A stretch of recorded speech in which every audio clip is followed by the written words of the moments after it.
Halo kawan, kembali lagi bersama saya Bagus bareng Bro Wardiman di segmen Bicara Bagus kali ini yang tayang tiap satu kali dalam sebulan. Dan kali ini kita akan banyak membahas tentang artificial intelligence. Nah, di konten Bicara Bagus di channel YouTube Bagus WS, kita coba angkat semua isu yang bisa memberikan value lebih terkait apa sih yang sedang berkembang di dunia maupun di Indonesia. Nah, tentu kita mengharapkan manfaat-manfaat dari sana. Nah, tentu kawan-kawan yang sudah menonton video-video kami, konten-konten kami mengucapkan terima kasih dan terus support kami agar bisa memberikan kualitas yang lebih baik di konten kami. Nah, yang ini Bro, kali ini kita akan bahas soal tadi artificial intelligence. Nah, kalau lihat dari beberapa berita, ternyata artificial intelligence itu kawan-kawan lagi banyaknya menjadi ancaman. Ada yang mengatakan resiko teknologi AI akan mengalahkan manusia. Terus bagaimana kecerdasan buatan akan menjadi robot cerdas di masa depan, akan merebut pekerjaan-pekerjaan kita. Terus ada juga yang mengatakan AI dan masa depan dunia pendidikan, di mana artificial intelligence akan menggantikan pendidikan kita, dan bagaimana cara artificial intelligence melakukan penipuan terhadap kita. Bahaya teknologi dan manfaat teknologi pasti akan ada selalu. Nah, kalau kita masuk Bro Wardi, jadi kalau kita lihat ya definisinya sebenarnya AI itu kan kalau bahasa Inggrisnya artificial intelligence, ya, kalau kecerdasan buatan. Kalau bahasa Indonesianya itu adalah kecerdasan buatan, di mana bidang ilmu komputer yang dikhususkan sebenarnya untuk memecahkan masalah kognitif yang umumnya terkait dengan kecerdasan manusia, seperti pembelajaran, pemecahan masalah, dan pengenalan pola. Ya. Kecerdasan buatan juga ini sering disingkat ya dengan AI, seperti kita bilang, dan ini semua bisa menjadi sebuah hal bagaimana betul-betul bisa melampaui kecerdasan manusia. Kan ini kan kumpulan dari semua kecerdasan manusia, kawan-kawan. Nah, ketika kecerdasan manusia ini digabungkan dari berbagai sumber, ya bisa jadi memang mengalahkan kecerdasan kita sebagai manusia. Nah, kalau kita lihat sejarah, bagaimana Bro? Apakah perkembangannya kapan dimulai? Jadi kalau awalnya sih mulai dari tahun 1900-an ya. Jadi sebenarnya ini awal mulanya pasti dari matematika aja ya. Jadi kan karena matematika itu kita berbahasa logika ya, itu pasti mulanya pasti dari aljabar. Jadi kalau yang teman-teman sekalian mau tahu aljabar itu yang bagaimana ya, ABX yang kayak gitu kan, AB plus JX kayak gitu-gitu kan. Nah, kalau mulainya dari situ, terus masuk lagi di fase yang mulai muncullah teknologi-teknologi yang dikatakan kalau pernah nonton film zaman kapan ya, yang baru-baru ini aja, yang tentang Alan Turing The Enigma Machine, itu kan salah satu mesin yang mempelopori adanya komputer gitu. Walaupun di zaman itu mungkin sudah ada kalkulator ya. Jadi kalkulator awal mula kenapa bisa ada komputer kan? Kalkulator adalah sebuah mesin di mana kita dapat mengetahui jumlah ataupun perkalian dan lain-lain, mengurangi dan lain-lain dengan cepat kan. Itu kan adalah titik awal dari sebuah bisa dikatakan teknologi dari komputer itu sendiri. Karena kalau teknologi yang berbasis internet itu kan baru di tahun 2000 tuh. Nah, terlepas dari itu kan sebenarnya teknologi AI ini kalau nggak salah ya, itu baru disuarakan itu menjelang tahun 2000 juga. Jadi tahun 1900-an itu 2023 baru bukan sih. Jadi di tahun 1950 tuh. Jadi yang dirumuskan dengan kata AI itu baru dikatakan AI. Tapi sebelumnya itu kita biasanya mekanismenya memang pakai kayak logika berpikir. Makanya kalau zaman sekarang kan muncul juga tuh kata-kata kayak machine learning dan lain-lain. Itu kan sebenarnya bagian yang tidak terpisahkan dari AI-nya itu sendiri. Itu pengembangan ya. Sebenarnya kalau machine learning itu lebih kan, kalau di AI itu dikenal kalau seumpama face recognition kayak begitu. Itu kan dia tipikalnya machine learning. Jadi dia mempelajari pola, dikasih sampel pola, terus dia pelajari polanya sampai kemudian AI ini ataupun komputer ini tahu bahwa kalau dia pola ini jatuhnya kayak gini, pola ini jatuhnya kayak gini. Itu kayak metode yang dipakai AI untuk memprosesing data kayak gitu. Nah, menarik nih kawan-kawan. pertanyaannya adalah, benarkah artificial intelligence, kecerdasan buatan atau neuroscience akan mengalahkan kita sebagai pembuatnya atau penciptanya? Makanya terus nonton video ini karena kita akan bahas banyak soal itu.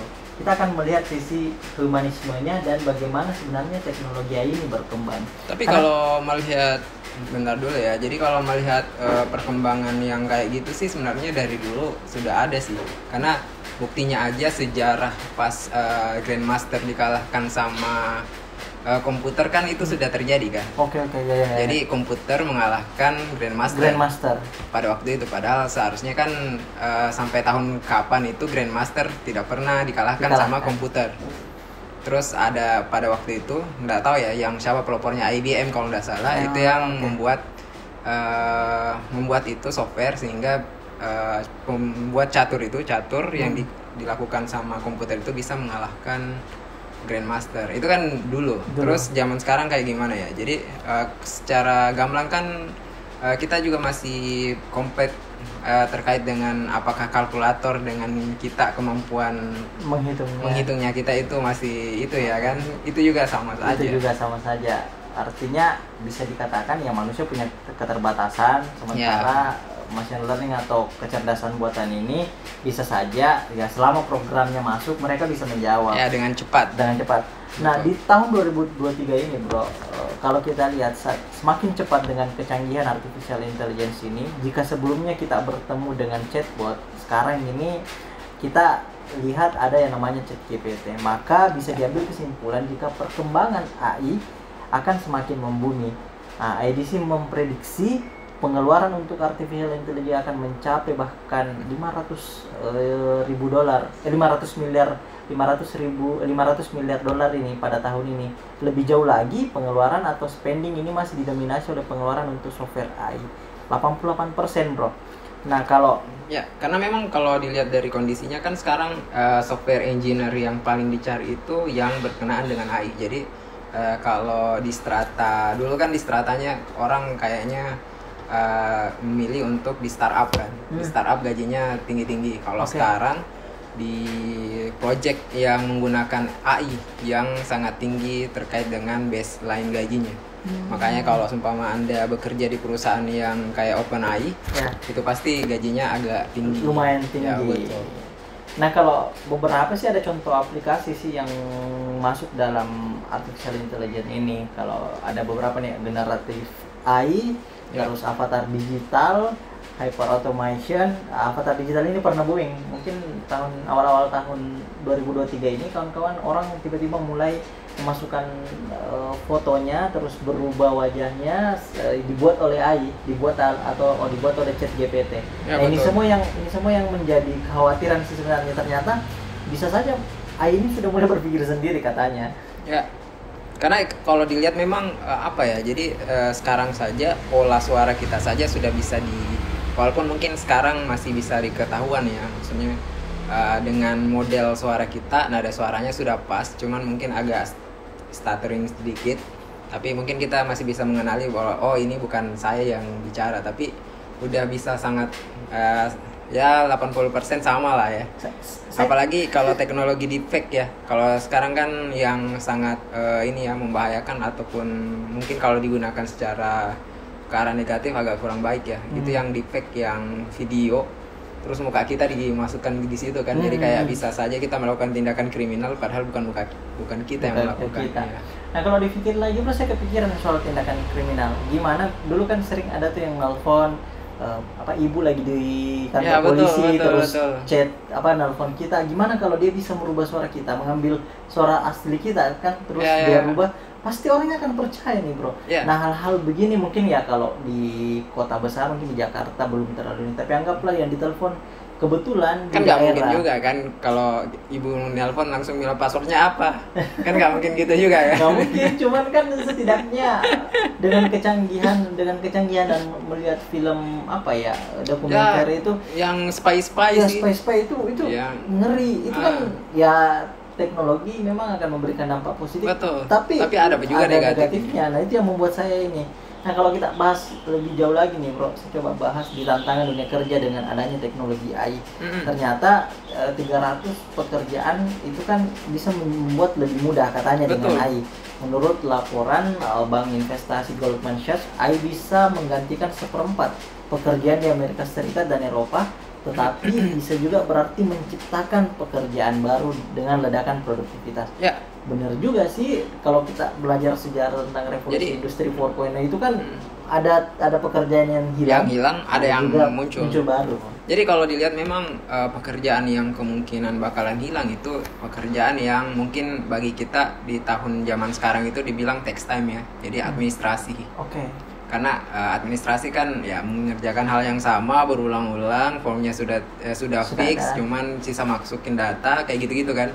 Itu pasti pekerjaan itu yang bisa diotomatisasi dong. Karena ceritanya polanya sudah jelas, inputnya sudah jelas, outputnya juga sudah jelas. Nah kemungkinan gimana ya? Jadi mungkin yang butuh was-was sih di bagian-bagian yang admin dan apa ya yang memang tugasnya cuma menginput. Kira-kira dengan misalnya apakah data akunting itu bisa saja dibuat oleh AI bro?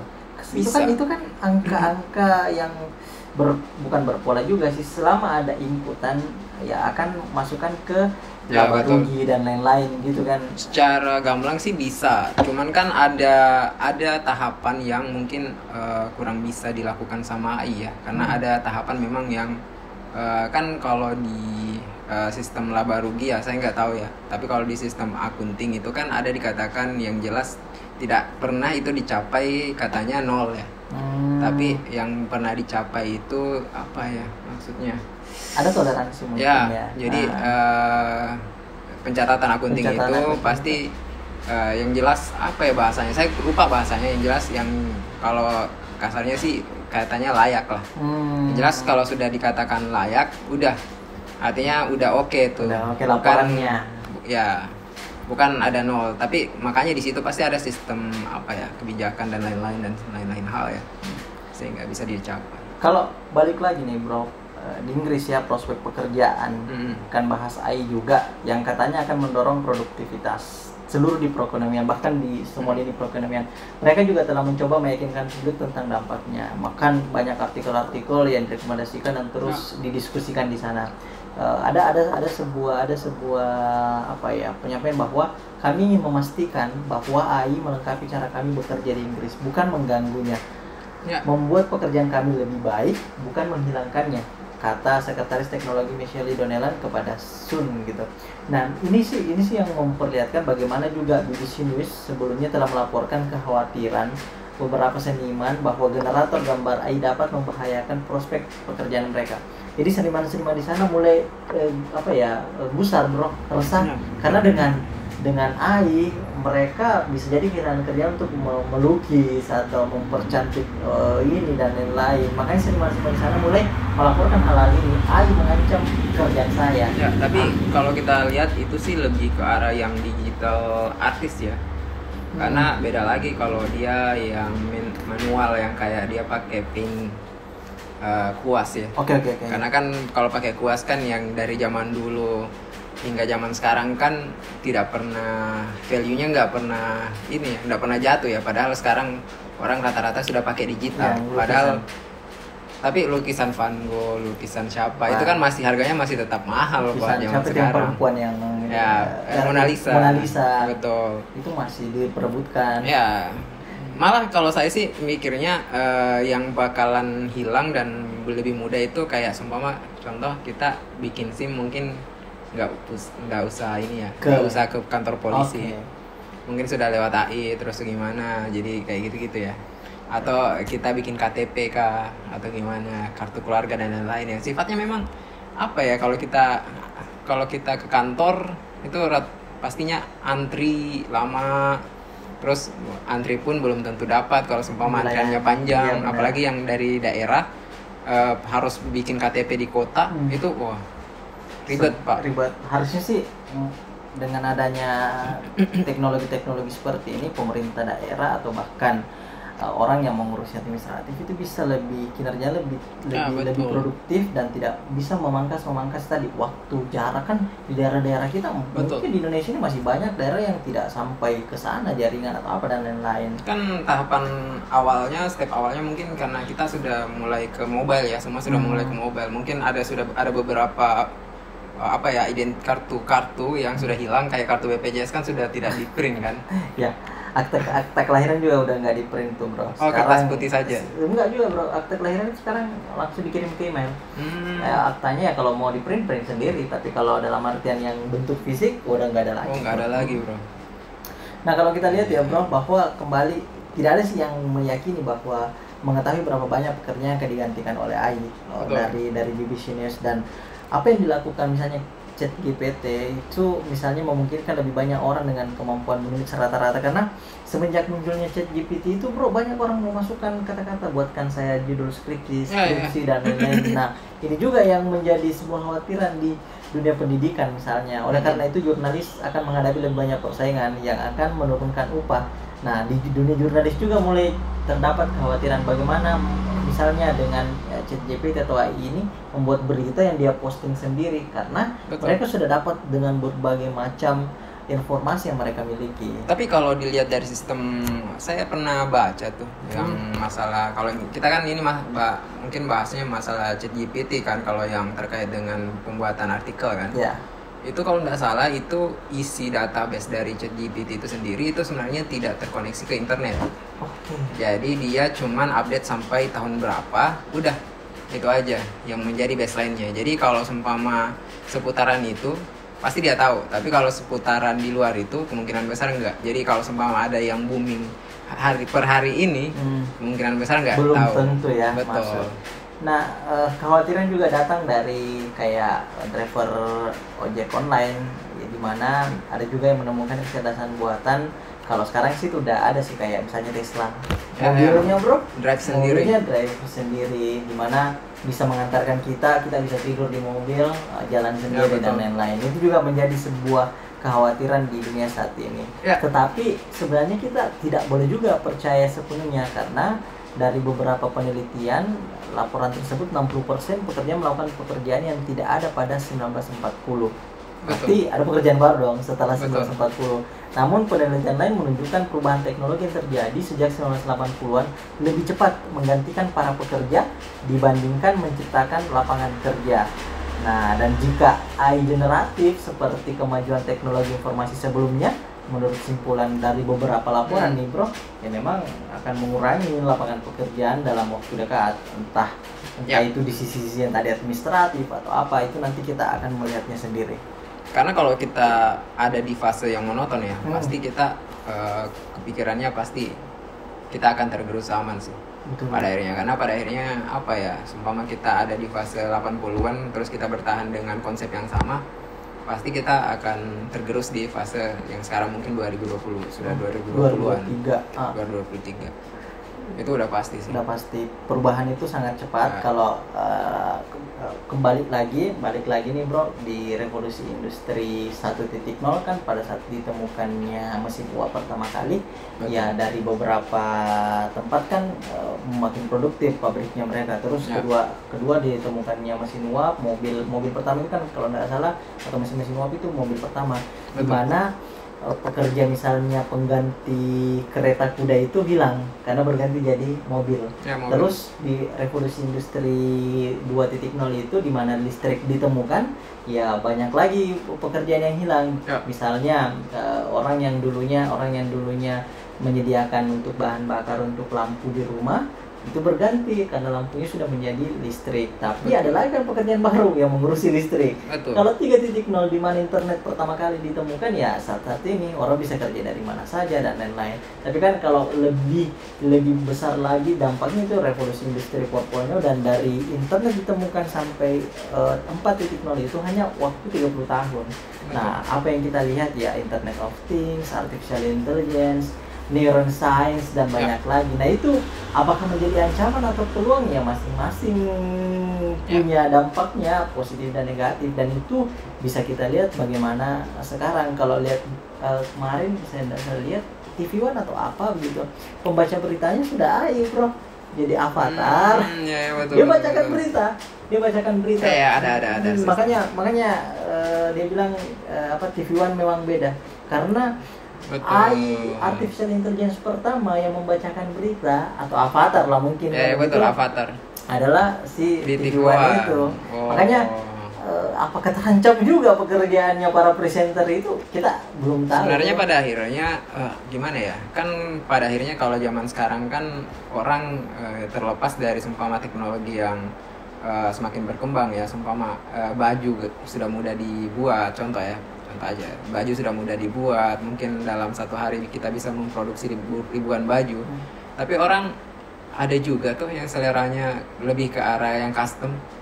Ada juga orang yang bikin baju manual sendiri, malah itu harganya mungkin kalau dibilang kalau bikinan pabrik harga 500.000, bikinan dia mungkin harga 5 juta. Benar. Kayak gitu kan. Jadi mana capek ya, lagi. kalau kita bahasanya sekarang kan zamannya tradisional gitu kan. Jadi ya gitu sih. Maksudnya ini kembali lagi. Jadi kalau mempertahankan tradisi bisa saja ada yang survive, tapi bisa juga enggak. Karena pada akhirnya mungkin kita bisa hitung jari sekarang apakah masih ada mobil uap, nggak ada kan? Tidak ada, udah berganti sekarang malah mobil listrik Pak. Jadi kita tidak tahu sih kawan-kawan apakah bagaimana teknologi akan berkembang dan bagaimana perusahaan akan mengintegrasikannya ke dalam cara kerja mereka atau cara kerja hari ini. Karena kan biar bagaimanapun ya kita sebagai manusia ya akan mengikuti sistem yang berlaku. Yang mungkin awalnya dulu orang memakai mesin ketik terus berubah jadi Microsoft Word dan lain-lain, itu kan cara kerja yang diubah dan sistem kita mengikuti ke sana. Jangan sampai juga diagnosa dokter sekarang udah nggak ini, udah bisa lewat internet. Iya kan, dengan munculnya startup seperti Halodoc. Ya, tapi kan kalau masih ada komunikasi. Ya, komunikasi. Jadi masih dengan dokternya kan. Tapi kalau sudah digantikan AI, karena kan AI ceritanya database-nya lebih banyak. Bisa jadi, bro. Karena kalau dokter, saya nggak mengeneralisir ataupun merendahkan ya. Tapi kan dokter pasti punya keterbatasan dalam nalar kan dan analisis. Tapi kalau seumpama kita pakai OpenAI, database kedokterannya itu pasti seluruh dunia, bro. Oke. Makin banyak informasi. Nah, kalau itu tidak berarti sih bahwa AI tidak akan mengganggu cara kita bekerja. Tetapi kita juga harus fokus pada potensi standar hidup yang diperoleh dan pekerjaan produktivitas lebih tinggi dengan layanan yang tentu lebih murah untuk dijalankan, serta resiko tertinggal jika perusahaan dan ekonomi lain beradaptasi dengan lebih baik terhadap perubahan dan teknologi. Intinya sih kata kuncinya kawan-kawan adalah adaptasi. Betul. Karena ketika kita tidak mampu melihat peluang dan pergerakan zaman ini, kita akan tertinggal dan kita akan ya pasti jauh ketinggalannya karena kita tidak memiliki rasa untuk mengadaptasi. Tapi ada yang menarik sih, Bos. Apa? Jadi kalau kita lihat yang menarik sih sebenarnya kan kita ceritanya AI ini terlalu perfect. Oke. Jadi karena terlalu perfectnya, jadinya kalau seumpama nggak ada sistem error dan lain-lain kan ceritanya dia pasti analisanya perfect dan lain-lain. Tapi kan customer yang dihadapi kan orang yang tidak perfect. Benar. Oke. Jadi bisa jadi perfect ini menjadi tidak perfect untuk orangnya. Orang ya ini kan kata ininya bro, yang mana mesti menyelesaikan. Ya. Sistemnya kah atau teknologinya kah atau manusianya? Betul, karena AI pada kemungkinan pada dasarnya nggak mungkin bisa error dong. Ya. Kalau nggak ada ini ya. Nggak tapi kan ada. Ya. Jadi kan kayak gitu ya. Jadi nggak bisa error, tapi bisa saja manusianya seumpama masukin datanya error gitu. Seumpama contoh aja yang tadi, seumpama kita buat artificial intelligence si dokter ya. Oke. Terus orangnya bilang, oh iya dok, saya begini kemarin begini. Padahal ternyata nggak gitu. Akhirnya tapi karena mengikuti sistem salah diagnos. Iya, salah diagnos. Ya, susah juga sih ya, itu benar itu sih bro. Iya kan, tapi kan karena customernya error, benar, belum tentu hasilnya akan benar karena kan makanya di situ kayaknya di situ pasti ada manusia dalam hal ini menganalisa bahwa dia mengatakan apa yang benar. Kalau terakhir sih dari saya ingin bilang kawan-kawan bahwa manusia itu memiliki hal yang berbeda dari banding robot, meskipun kemudian hari kita akan dikalahkan kecerdasannya. Jadi Homo sapiens atau manusia dikatakan di Yuval Noah Harari bisa bertahan dibandingkan dengan sepupu-sepupu lainnya itu karena kita punya imajinasi, kita punya kemampuan untuk berkomunikasi yang tidak dimiliki oleh sepupu-sepupu lain pada zaman itu. Akhirnya mereka punah, kita bisa beradaptasi karena ada pertukaran informasi, ada penambahan ilmu, kita makin bisa mengolah dan bisa bertahan hidup di luar dari fisik dan lain-lain ya. Karena kemampuan pemikiran kita makin cerdas katanya. Nah, manusia seperti itu, apapun yang akan datang. Kalau kita lihat COVID datang dan lain-lain semua datang, kemampuan beradaptasinya dan imajinasinya yang tidak bisa direbut, dan tentu kita masih punya hati, perasaan dan lain-lain. Ini yang saya lihat bro, yang agak sulit untuk dikalahkan oleh kecerdasan buatan atau artificial intelligence. Mungkin kalau bro masih ada? Nggak ada sih. Nggak ada. Ya, itu tadi kawan-kawan sesi dari ngobrol sama Bro Wardiman discuss tentang artificial intelligence, dan semoga teman-teman menikmati dan bermanfaat. Saya Bagus WS dan Wardiman. Ya, sampai jumpa di kesempatan yang lain. Assalamualaikum warahmatullahi wabarakatuh. Ya.